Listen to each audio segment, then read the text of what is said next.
National GEM Consortium is a 46-year-old nonprofit whose vision is scientific impact.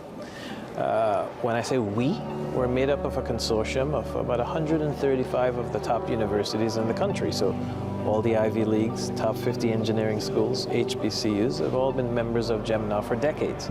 Being able to see the stories of the other fellows and learn about them and see other people who look like me was really important to me, because even graduating from Columbia in physics, I was the only black physicist there. I was the only black physicist at the University of San Diego, where I transferred from before I was at Columbia. I was the only person interested in physics in my high school in Georgia. But now, all of a sudden, I'm interacting with so many people who are interested in STEM and physics and engineering, and it's allowing me to expand what I think is possible for myself. We are excited about seeing what you can do when you come out of the academic oven.